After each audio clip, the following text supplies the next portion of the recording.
porque cuando una mujer no se va, no es porque no quiera o no es porque le guste, es porque vivimos sumergidas en una mirada patriarcal que nos dice la mujer valiosa es la que se queda. Si yo crezco viendo que la violencia es parte de la vida, es difícil que yo me pueda oponer. Esta alarma interior que nos dice estoy incómoda, expuesta, vulnerable.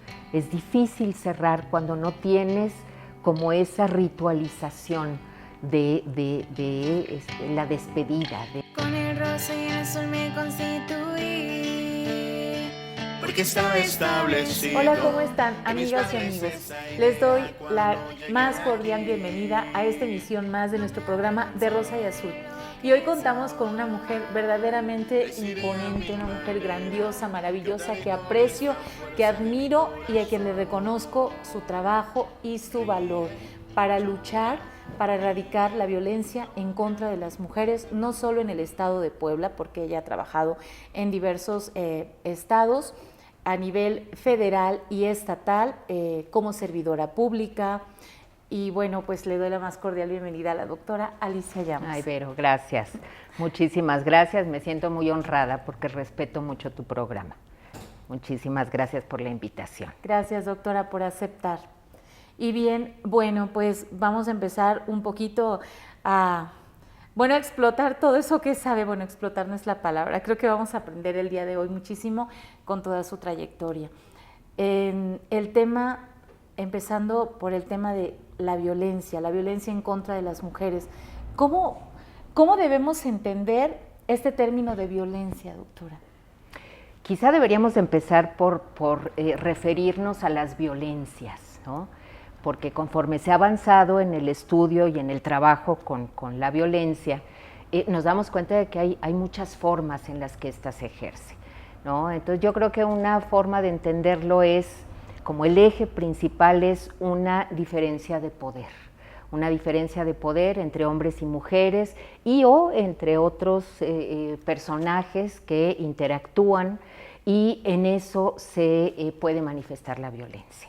Desde luego hay historias personales que pueden orientar a las personas a ejercer la violencia, pero al final es un tema de poder, en el que en este diferencial, en esta jerarquía, se puede expresar la violencia, y hay otra parte que, recibe la violencia sin mucha oposición, ¿no? Pero recibir la violencia sin defensa, ¿a qué se debe o a lo por mejor qué se permite? Tiene que ver con normalizarla. Si yo crezco viendo que la violencia es parte de la vida, es difícil que yo me pueda oponer. Gran parte de lo que nosotros trabajamos con mujeres que son víctimas de violencia es esta normalización. Quizá el primer paso es como visibilizar, estás siendo víctima de violencia. Y es una primera toma de conciencia que cambia la perspectiva, que les abre los ojos, ¿no? Porque, como te digo, pues se entiende que así es como se vive la vida. Así es como las mujeres viven la vida, y hay infinidad de justificaciones culturales, discursivas, familiares, ¿no? Por ahí hay quien dice que una de las enemigas mayores de la violencia son las suegras, que de alguna manera justifican la violencia que ejercen sus hijos, ¿no? Entonces hay muchos mensajes que se articulan en torno a una experiencia de violencia, y se vive como una experiencia normal, que es lo que viven las mujeres, ¿no? Otros sujetos con vulnerabilidades, ¿no? ¿Y cómo podemos detectar en la cotidianidad que estamos sufriendo violencia? Hay distintas formas de violencia, Yo creo que nosotras tenemos como un radar interior al que le debemos hacer caso, ¿no? Una primera como manera de darse cuenta es cuando empezamos a no estar a gusto, cuando tenemos miedo, ¿no? Cuando llega la persona con la que compartimos la vida y nos asusta, ¿no? Nos ponemos alertas, ¿no? Claro. No es una relación que dé paz, que dé tranquilidad, ¿no? Y hay muchas señales al final, ¿no? Hablábamos hace un ratito del violentómetro, que ha sido un instrumento maravilloso para detectar, que nos permite ir como graduando estas señales de violencia, ¿no? Y, digamos, hay señales mínimas, como puede ser un empujón, un insulto, ¿no? Y esto puede convertirse en algo mucho más manifiesto y mucho más abierto. Al final, yo creo que esta alarma interior que nos dice estoy incómoda, expuesta, vulnerable, ¿no? Claro. Siento que algo me puede pasar. Todas estas señales nos, digamos, van abriendo como los ojos para saber que algo está pasando. Sí, debemos estar atentas entonces y escuchar como esa voz interna que nos dice que algo no está bien. Sí. Sí, si no nos sentimos a gusto, si nos sentimos vulnerables, como usted lo acaba de decir. Sin embargo, creo que aquí hay un tema también bien importante, doctora, que tiene que ver, no sé, usted es la experta, pero de repente, como mujeres nos han educado a ser pacientes, ser tolerantes, ser amorosas, aguantar, incluso aguantar dentro de la relación, aguantar la pareja, a veces aguantar a los hijos, las groserías de los hijos, por ejemplo, ¿no? Estar al servicio, además, al cuidado de, al resguardo. Esto tiene que ver con el hecho de ser mujer. ¿Cómo se construye ese? ¿O qué es ser mujer, doctora? Es tal cual, cómo nos construimos como mujeres, y la construcción de mujeres tiene, digamos, como este filtro, este manto patriarcal. Es decir, es una mirada de hombres en el poder que determinan cómo deben ser las mujeres. En estos ejemplos que dabas, pues de alguna manera es la mujer virtuosa, es aquella que aguanta, es aquella que es fuerte. Hay tantos mensajes pero si nada más te golpea los fines de semana, realmente claro. No pasa tan seguido. No pasa tan seguido. Hay unas mujeres a las que les va peor, ¿no? O eres fuerte, eres capaz de aguantar, eres ¿no? una guerrera, ¿no? Eres una guerrera, vas a salir ¿no? adelante, ¿no? Todas estas interpretaciones equívocas de qué significa ser guerrera, pues igual y ser guerrera es justamente reconocer y abrir un parteaguas para tomar una opción diferente en la vida, ¿no? Sí, y no estar en esa batalla campal del día a día. Diario. Salvando... Son infiernos. Salvando el pellejo, ¿no? Son infiernos. Salvando la vida. Así es, Bueno, en el mejor de los casos, porque sabemos, incluso con este escenario de pandemia en el que nos hemos inmerso como mundo, ¿verdad? Como sociedad, sabemos que se ha incrementado la violencia al interior de los hogares, los abusos, los golpes, el maltrato y sobre todo los feminicidios. Sí. Y bueno, tengo entendido, doctora, que usted recién está concluyendo una instrucción que tiene que ver con ser facilitadora y dar acompañamiento en este tema de duelos y pérdidas, ¿verdad? Así es. Y está muy padre que lo vincules con el tema de las mujeres, del género. Hay una pregunta ahí fundamental en el tema del acompañamiento en duelos, es las mujeres atraviesan el duelo de una forma distinta a los hombres, les duele más, les duele menos, al final es un tema emocional que tiene una estructura cultural, ¿no? Podemos hablar de que en estos años de pandemia se ha hablado incluso de que se ha feminizado la pandemia. ¿Qué significa que se ha feminizado? Que las mujeres son las que más han padecido esta situación, son las que más han muerto, son las que más acompañan a los que mueren, y yo creo que por ahí es por donde está la clave, ¿no? Las mujeres siguen teniendo el rol de cuidadoras, de ser quienes atienden la enfermedad en la familia, ¿no? Las mujeres también les ha tocado acompañar a los hijos que han tenido que estudiar desde la casa. Muchas mujeres han perdido sus trabajos o los han dejado voluntariamente por estar con los hijos que están en casa, y entonces eso también tiene una incidencia de tipo económico, ¿no? La pandemia, me acuerdo muy al principio, se decía, todos estamos en el mismo barco. Y pues sí, todos vamos en un barco, nada más unos son yates y otros son como lanchitas de remos. Y las mujeres nos ha tocado ir en esas lanchitas de remos porque no tenemos los recursos ni económicos ni la posibilidad, en cuanto al tema de la violencia, de movernos fuera de nuestros espacios familiares, que no son espacios de seguridad, lamentablemente, en muchos casos. Son espacios justamente donde las mujeres pues están vulneradas, ¿no? Y viven con el agresor, ¿no? Aquí sí quisiera como problematizar un poquito más, porque claro que podemos hablar de las mujeres que están, digamos, en edades reproductivas, pero también podemos hablar de mujeres de la tercera edad que también quedan muy expuestas a sus hijos o quedan expuestas a yernos o a otros personajes dentro de la familia que pueden ejercer violencia en contra de ellas, y el espacio confinado dificulta mucho la solicitud de ayuda, ¿no?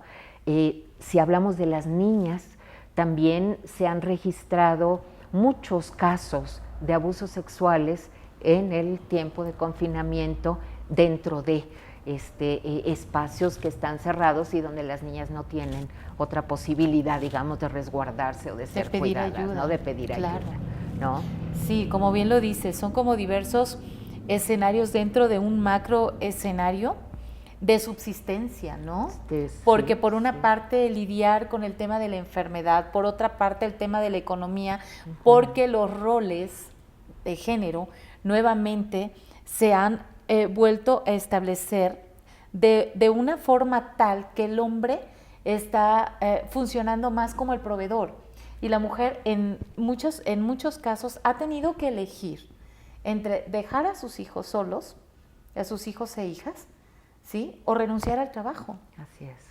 Porque no hay manera, ¿no? Así es. Y efectivamente, en el caso de que la mujer se quede en el hogar, sigue igualmente encargándose de las cuestiones domésticas, de la crianza, del acompañamiento incluso escolar, ¿sí? De cuidar a la suegra, a los hermanos o a los abuelos, o además de, ¿no? Sigue siendo, como usted bien lo ha dicho, cuidadora, y sigue estando expuesta. Y sigue estando expuesta, ¿no? Y además, sin redes de apoyo.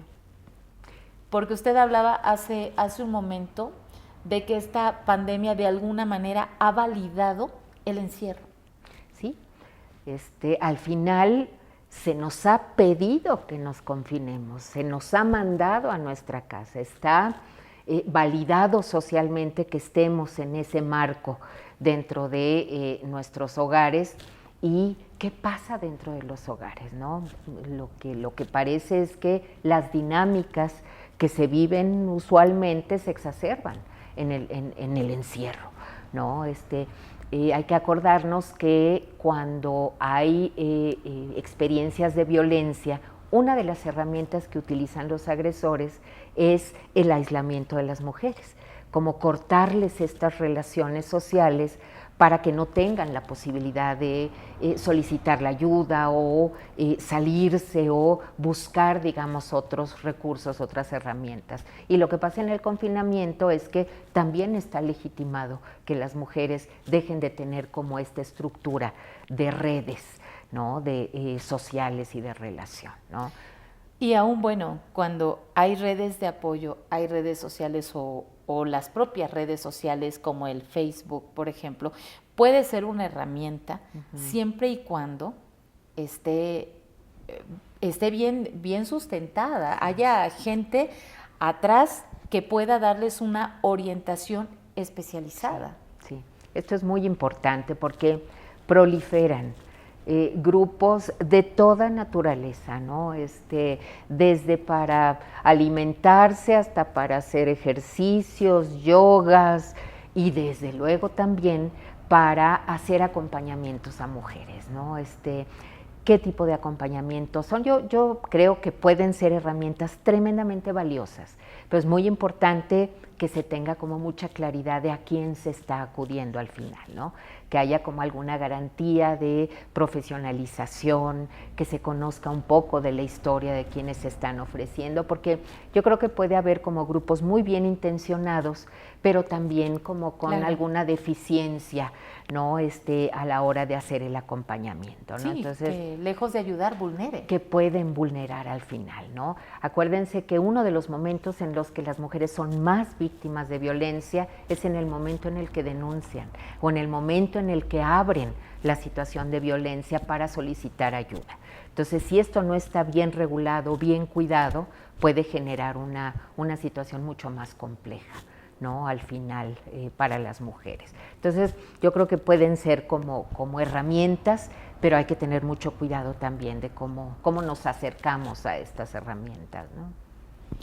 Y doctora, en este caso, bueno, cuando por desgracia hay pérdidas al interior de las familias, estos homicidios, feminicidios, ¿cómo abordarlos? Usted les daba un nombre hace un momento, estas pérdidas extraordinarias o algo así, inusuales, no, porque especiales, pérdidas especiales. Estas pérdidas especiales. Duelos especiales. Estos duelos especiales. ¿Por qué? Porque no traen ese formato como el hecho de perder a un ser querido después de una enfermedad prolongada, por ejemplo, en un accidente, ¿no? ¿Cómo se puede vivir, o más bien, cómo se puede sanar una pérdida violenta? Es una pregunta muy importante, porque yo creo que ahí tendríamos que empezar desde cómo se sana un duelo, cómo resolvemos al final la pérdida de alguien que es muy importante para nosotros, para nosotras, que representa un vínculo central para nuestra vida. ¿Es posible resolver un duelo? Y bueno, la pregunta obvia es sí se puede, pero ¿qué se necesita hacer? Al final creo que uno de los reconocimientos centrales es todos y todas caminamos por la vida como si fuéramos inmortales, ¿no? Entonces, uno de los reconocimientos en los procesos de duelo y pérdida es tocar nuestra vulnerabilidad, tocar nuestra finitud y desde luego la de los seres queridos, ¿no? Claro. Hay muertes naturales y hay muertes violentas o muertes accidentales. En las muertes naturales, digamos, hay desde luego una serie de sentimientos en donde están, entre otros, el dolor, la culpa, el miedo, la sorpresa, la dificultad como para despedirse, ¿no? Pero de alguna manera te has ido preparando, porque sabes que va a pasar. Cuando hay algún proceso, digamos, hay quien dice que nunca estamos preparados, aun cuando tengamos un paciente enfermo, ¿no? Y que vamos como acompañando ese proceso. Pero de alguna manera hay como un acercamiento, digamos, a esa posibilidad. ¿Qué pasa con una muerte violenta? En las muertes violentas, lo primero que sucede en la familia es esta expresión, desde luego de dolor, pero de profundo enojo y de culpa. La culpa se exacerba porque es como si yo hubiera... me debía haber dado cuenta. Me debía haber dado cuenta. Tuve por que ejemplo, estar más al pendiente. Si se trata, por ejemplo, estoy pensando... Un suicidio o algo. Un suicidio, o estoy pensando en una hija o en una mujer cercana que desaparece. Por supuesto, ¿sí? Por supuesto. O en alguien que es violentada constantemente y que como madre, como amiga me di cuenta, pero a lo mejor no hice nada por evitarlo. Exacto. O le dije muchas veces que se retirara de esta relación y no me escuchó, pero ya no hice más. No hice más. Pude haber hecho todavía más. Siempre creemos que podemos haber hecho más. Y esa culpa atormenta, sobre todo en estas situaciones como de extrema violencia o de accidentes como extremos. Desde luego hablamos de homicidios, feminicidios, ¿no? Suicidios, desde luego. Y ahorita lo tocaste de pasadita, pero ese es otro tema que para el acompañamiento del duelo es muy complejo, son las desapariciones. Porque en las desapariciones... La incertidumbre es tremenda. Y no hay un cuerpo material que te permita enfrentar la realidad de la muerte. Llorarle a esa muerte. Llorarle esa muerte y hacer todo lo que ritualmente nos ayuda a procesar la muerte. Y además, ¿no? ese cuerpo te da la certeza de que es real lo que está pasando, porque mientras la persona está desaparecida, tú la vas a seguir buscando. Claro. Así te digan que claro. posiblemente ya murió, claro. que encontraron a algún cuerpo o que posiblemente pudiera ser, pero en tanto no esté ahí la certeza de esa muerte, tú vas a seguirla. Está inconcluso. Exacto. No es posible cerrar. Y ahora, doctora, acaba de tocar un punto importante, el tema del ritual. Por lo menos en Occidente, ¿no? El hecho de llorarle a tus muertos, de hacer la velación de cuerpo presente, de poner flores, de despedirte, de orarle los 9 días y hacerle la misa de cuerpo presente para aquellos que ejerzan algún credo. Sí, eso en este momento que nos está tocando, ¿no? Hay muchas familias que no han podido despedir a sus muertos en los casos de COVID, ¿no? Y eso deja como esta experiencia de muerte y de despedida inconclusa. Es difícil cerrar cuando no tienes como esa ritualización de la despedida, del proceso de trascender, digamos, a un momento diferente, ¿no? Entonces, ese es un tema importante. Cuando se atienden este tipo de casos a nivel terapéutico, mucho de lo que se hace es precisamente acompañar a las familias a ritualizar, a poder hacer alguna cuestión simbólica que les ayude en conjunto a poder trascender este momento tan doloroso de la vida en común, ¿no? Y bueno, en el tema de las desapariciones, ahí hay un asunto todavía más complicado, ¿no? Como decías tú hace un rato, ¿cómo das esperanza, ¿no? ¿Qué sigue después de una cosa así? ¿Cómo puedes ayudar a familias de desaparecidos a cerrar una cortina y decir, pasamos a lo que sigue? Hay gente, ahí tenemos a Rosario Ibarra, que estuvo, 40, 50 años. ¿Y cuántas mamás no lo han hecho, ¿no? Las madres de la Plaza de Mayo en Argentina, ¿no? Familiares que toda la vida la dedicaron a buscar, ¿no? Ahora, esa es una realidad que estamos viendo en México, lamentabilísimamente. El grado de personas desaparecidas ha aumentado de maneras verdaderamente alarmantes, ¿no? Entonces, esa es una realidad que tendríamos que tocar, ¿no? Y en el tema de desapariciones, sabemos que hay niveles o grados muy altos de mujeres que desaparecen por razones diversas, ¿no? Por la vinculación con parejas, por la trata de personas, ¿no? Hay, digamos, muchas situaciones que vulneran específicamente a las mujeres que finalmente desaparecen, ¿no? Entonces, eso también debe ser un tema que debiéramos como tocar mucho más a fondo. Están discutiendo en Hidalgo la ley de desaparecidos, ¿no? Y se está comentando pues la posibilidad de que en Puebla también se haga. Yo creo que es muy importante a nivel federal, sin duda alguna. Pues sí tenemos que considerarlo ya como una realidad que está muy cerca y que tenemos pues que tener herramientas para poder atender, por supuesto, a las personas que pierden a un familiar, y pues tenemos que tener herramientas para las propias búsquedas, ¿no? Están ya todas estas comisiones de búsqueda y demás que son tremendamente importantes, ¿no? Pero bueno, a la pregunta que tú me hacías es como el tema del duelo es un tema muy complejo en este tipo de casos, ¿no? No imposible, pero es muy, muy complejo, ¿no?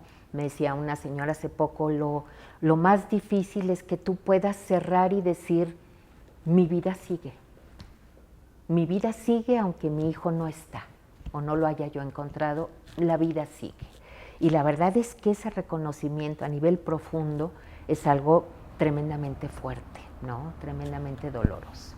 Este proceso se puede trabajar a través de estos círculos de mujeres que usted está llevando. Sí, nosotros estamos trabajando ahorita en círculos de mujeres que atienden una serie de temas sobre mujeres, ¿no?, que son comunes a todas nosotras, independientemente de la variación tan grande que hay entre mujeres, ¿no? Y uno de los temas es el duelo y la muerte. Desde luego es un tema como muchísimo más amplio y estamos también programando círculos enfocados específicamente al tema del duelo y de la muerte, ¿no?, considerando que son procesos y que los procesos acompañados por personas que han tenido pérdidas similares son muy sanadores, ayudan mucho a facilitar los procesos de sostener los sentimientos que son tan fuertes y saberlos gestionar junto con todos, ¿no? Entonces, digamos, el trabajo terapéutico es sostener estos sentimientos tan complicados y darles como un trabajo que en grupo es muchísimo más rico y tiene como más esperanza porque se hace como en conjunto, ¿no? Más de retroalimentación. Se retroalimentan todos y todas. Para ¿no? ir recapitulando para nuestra audiencia, para el público que nos está viendo, mujeres, jóvenes, adolescentes, si están viviendo algún tipo de violencia, es importante que la visibilicen, que no guarden silencio, que pidan ayuda. Es importante también, como lo decía la doctora Llamas, que aprendan a escucharse. Si no se sienten cómodas, si no se sienten tranquilas, si sienten miedo, no se queden ahí, o sea, no tienen por qué hacerlo. Es importante pedir ayuda, en este caso, pues al 911, ¿verdad? 911 es como la línea de emergencia, ¿no? Y ya 911 puede hacer la vinculación con infinidad de instituciones estatales y de organizaciones de la sociedad civil, que también hay algunas muy importantes y muy fuertes, ¿no? En este primer caso, y en el caso que ya se trate de una pérdida, de un duelo, ¿qué hacer, doctora? Sí, ahí, ¿a dónde nos acercamos? Yo creo que hay también como terapeutas y círculos como de atención que son muy importantes y que están especializados en muerte y pérdida, ¿no? Es muy importante, sobre todo, no sobre todo, yo creo que en los temas de violencia y en los temas de pérdida y muerte, pues por supuesto tiene que haber gente especializada y acompañamientos profesionales, ¿no? Hay gente muy bien intencionada, pero si no tienen la experiencia o la formación, pues no necesariamente van a dar el acompañamiento que se requiere, ¿no? Ahorita decías tú algo muy importante, yo me acuerdo cuando trabajábamos, digamos, a nivel institucional en el Estado, alguna vez una mujer llegó y la MP le dijo, pero ¿por qué sigues ahí? ¿Por qué no te has ido? Y la mujer enfureció, con toda razón yo creo, porque cuando una mujer no se va, no es porque no quiera, o no es porque le guste, es porque vivimos sumergidas en una mirada patriarcal que nos dice, la mujer valiosa es la que se queda, la que aguanta, ¿no? Estás imaginando cosas, ¿no? No es tan sencillo, no es tan sencillo. Por eso nosotros, como pensamos en estos espacios de reflexión en donde lo que pretendemos es empezar a poner en común y fortalecernos, ¿no? Porque lo que yo puedo estar viviendo, que a lo mejor lo minimizo o lo normalizo, a lo mejor alguien más me puede ayudar a visibilizar que, pues oye, no, tan normal no es. Bueno, ¿no? es que si te grita una vez a la semana y le platicas a tu amiga y a ella le gritan todos los días, pues va a decir, ay, bueno, no te quejes, amiga, a ti no te grita tanto. Exactamente. Si a una le pegan una vez al mes y a la otra una a la semana, pues la que le pegan una vez al mes va a decir, bueno, pues en realidad no estoy tan peor. Así es, ¿sí? así es. ¿no? Entonces, ¿qué les decimos, doctora? ¿Qué les decimos a estas mujeres que están sufriendo violencia, que si no salen de ahí pueden perder la vida?